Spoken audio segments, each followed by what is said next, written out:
In response to the president's tweets and recent comments, Democratic Representatives Ayanna Pressley, Ilhan Omar, Rashida Tlaib, and Alexandria Ocasio-Cortez held a news conference on Capitol Hill.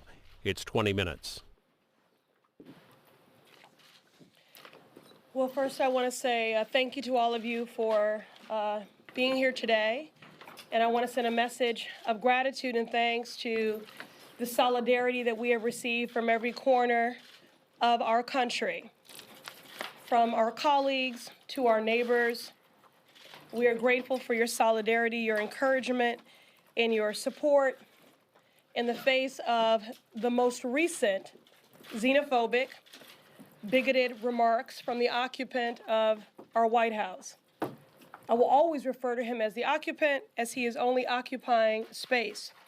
He does not embody the grace, the empathy, the compassion, the integrity that office requires and that the American people deserve.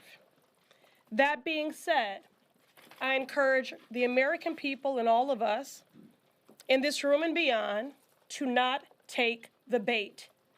This is a disruptive distraction from the issues of care, concern, and consequence to the American people.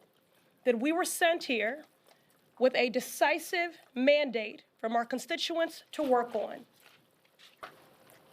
Everything from reducing the cost of prescription drugs, to addressing our affordable housing crisis, to ensuring that the American people have more than health insurance, but health care. More recently, thanks to the partnership of Chairman Elijah Cummings and the advocacy of myself and a coalition of advocates I've worked with for decades, we held the first hearing on childhood trauma. And in sitting in that hearing, as we heard about the many manifestations and iterations of childhood trauma, in the wake of the public health crisis and epidemic that is gun violence, in the wake of PTSD, in the wake of those battling substance abuse disorder and a host of other things, it was impossible not to think of the trauma that is being inflicted upon children every day at our border. At the end of the day, if we improve the conditions of children in a cage, they are still in a cage.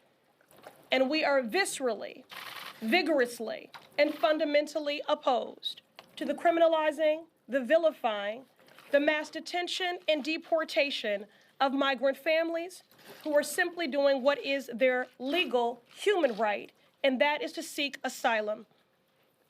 In the tradition of who we say we are as a country, a beacon of light and hope and of refuge. This is simply a disruption and a distraction from the callous, chaotic, and corrupt culture of this administration all the way down.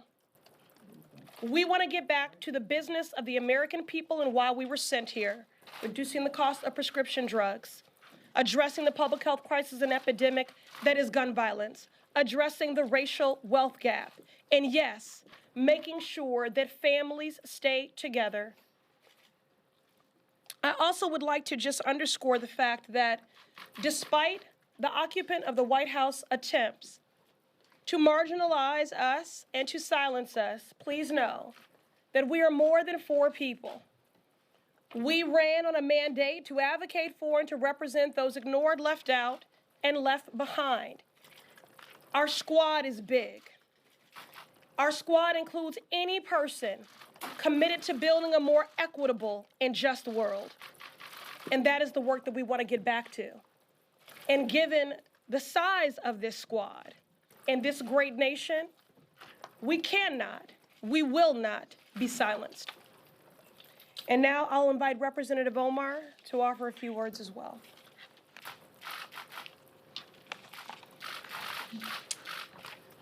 Thank you, Congresswoman Ayanna Pressley. This country was founded on the radical idea that we are created equal and endowed by our Creator with inalienable rights. And yes, we have a long way before we fully live up to those values. It is for this reason, precisely, that we have to take action when a president is openly violating the oath he took to the Constitution of the United States and the core values we aspire to. As Martin Luther King said, all we say to America is, be true to what you say on paper. I believe this is a pivotal moment in our country. The eyes of history is watching us. Right now, the president is carrying out mass deportation raids across this country in each one of our districts. Right now, the president is committing human rights abuses at the border, keeping children in cages, and having human beings drinking out of toilets. This president, who has been credibly accused of committing multiple crimes, including colluding with foreign government to interfere with our election. This is a president who has overseen the most corrupt administration in our history and pursued an agenda to allow millions of Americans to die from a lack of health care while he transfers millions of dollars in tax cuts to corporations. This is a president who has said, grab women by the pussy. This is a president who's called black athletes sons of bitches. This is a president who has called black people who come from black and brown countries shitholes. This is a president who has equated neo-Nazis with those who protest against them in Charlottesville. This is a president who has openly violated the very value our country aspires to uphold: equality under the law, religious liberty, equal protection, and protection from persecution. And to distract from that, he's launching a blatantly racist attack on 4 duly elected members of the United States House of Representatives, all of whom are women of color. This is the agenda of white nationalists. Whether it is happening in chat rooms or it's happening on national TV, and now it's reached the White House garden. He would love nothing more than to divide our country based on race, religion, gender, orientation, or immigration status, because this is the only way he knows he can prevent the solidarity of us working together across all of our differences. The only way to prevent us confronting the problems our country is facing, whether it is healthcare, climate change, student debt, or our endless wars. This is his plan to pit us against one another. This is how he can continue to enrich his friends and distract us from the detrimental policies that his administration is pushing forth. So we can either continue to enable this president and report on the pile of garbage that comes out of his mouth, or we can hold him accountable to his crimes. We can continue to turn a blind eye of the multiple crimes he's accused of. We can stand while he violates people's basic human rights and the responsibility that his administration has for the deaths of children on our border, or we can take action.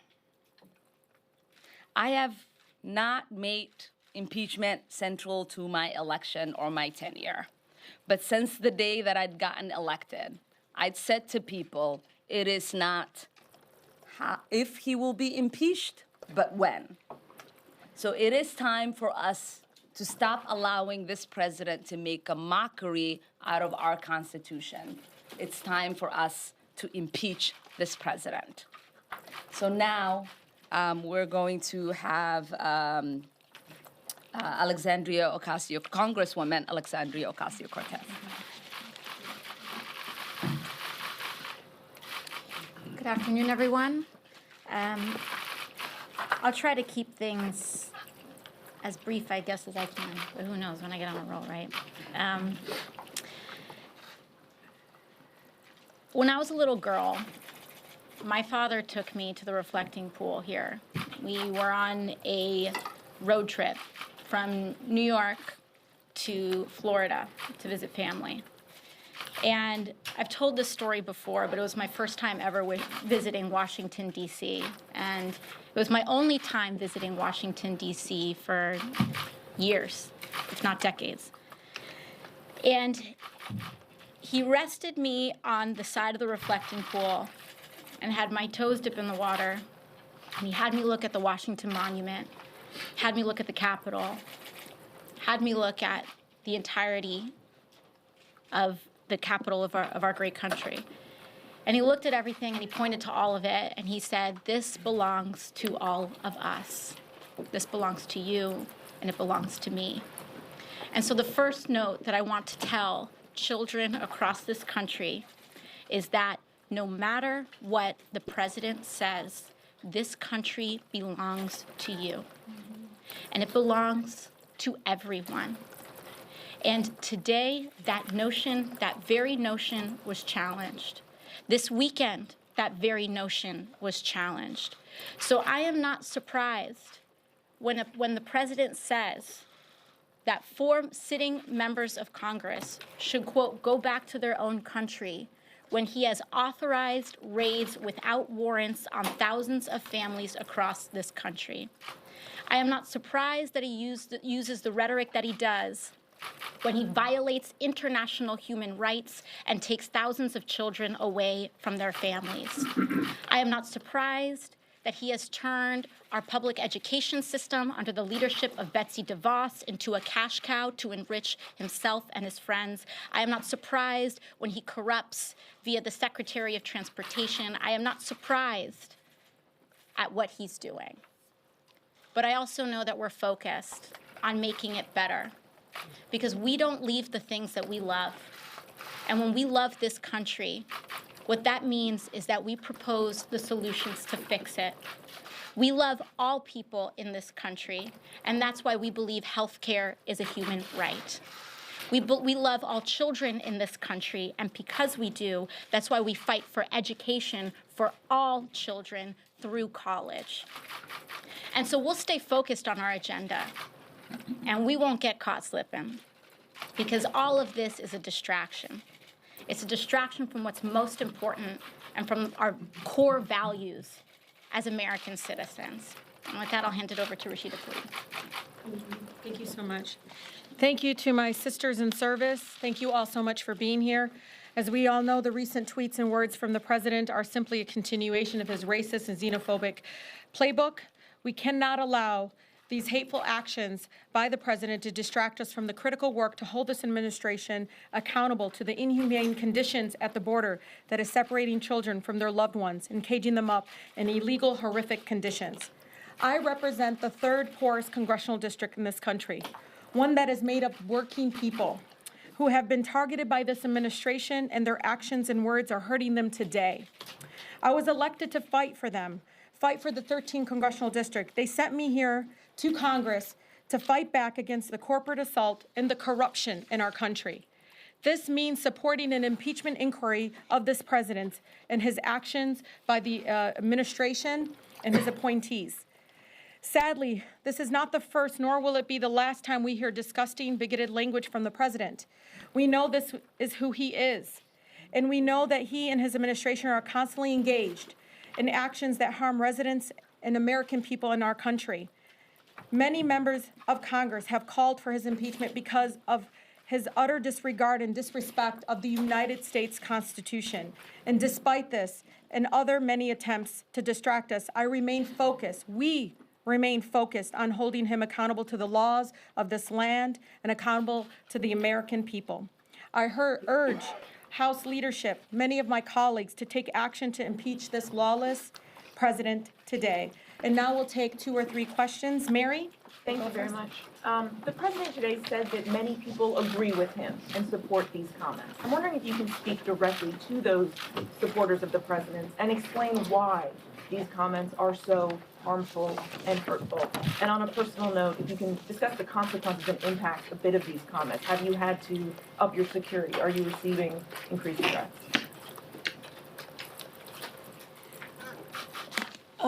I would just say that the experience that he offered is in contradiction to the experience that I have every day, including in the airport on my way here. There were many people who approached me and who said, I disagree with some of your policies. I'm an independent, I'm a Republican, but I think what he did was wrong. And he won't apologize, but I am going to apologize. So I have experienced nothing in the wake of those comments, again, but words of denouncing these xenophobic, bigoted words. But again, this is a distraction and we should not take the bait.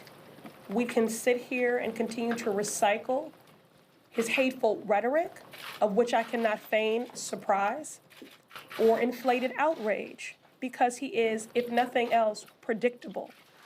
What we are focused on are the hateful policies that are draconian and oppressive and life-threatening and family-separating that is being rolled out by this administration every day.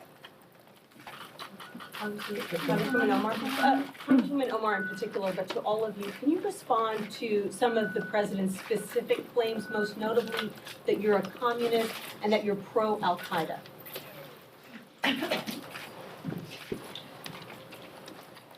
You might have noticed how when he said, go back to where you came from, there was an uproar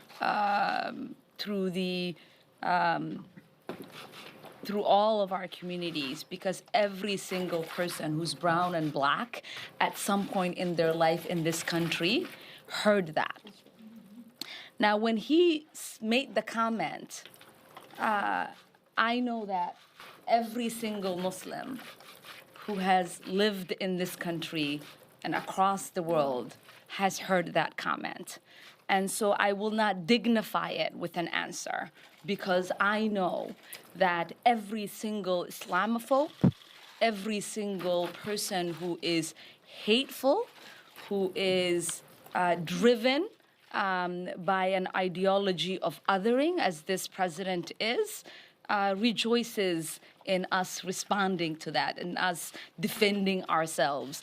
I do not expect every time there is a white supremacist who attacks, or there is a white man who kills in a school or in a movie theater or in a mosque or in a synagogue, I don't expect my white community members to respond on whether they love that person or not. And so I think it is beyond time. It's beyond time to ask Muslims to condemn terrorists. We are no longer going to allow the dignification of such ridiculous statement. Congresswoman Ocasio-Cortez. Some of you have made comments that the president took issue with that were controversial.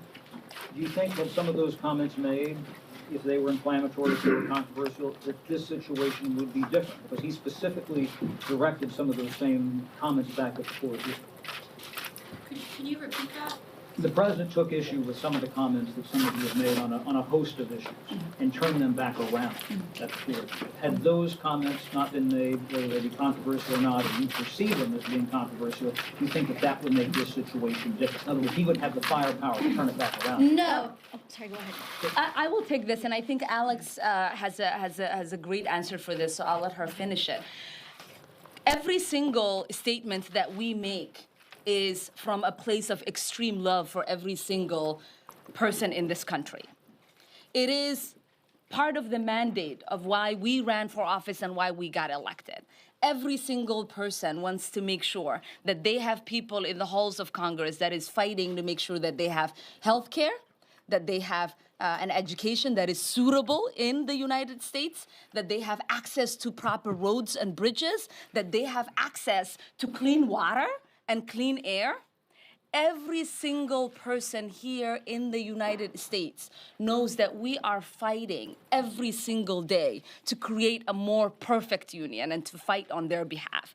Now, when people say, if you say a negative thing about the policies in this country, you hate this country, to me, it sort of speaks to the hypocrisy, and Alex and I were talking about this. When this president ran, and until today, he talked about everything that was wrong in this country and how he was going to make it great. And so for him to condemn us and to say we are un-American for wanting to work hard to make this country be the country we all deserve to live in, it's complete hypocrisy. Absolutely. And I don't think it would have changed anything because, first of all, he made statements that were blatantly untrue. So whether he was citing comments or not citing comments, if he didn't have what he wanted to say, he would make it up. This president operates in complete bad faith. He does not operate in good faith. And so that's one thing. But second to the previous question as well, weak minds and leaders challenge loyalty to our country in order to avoid challenging and debating the policy. This president does not know how to make the argument that Americans do not deserve health care. He does not know how to defend his policies. So what he does is attack us personally. And that is what this is all about. He can't look a child in the face, and he can't look all Americans in the face and justify why this country is throwing them in cages.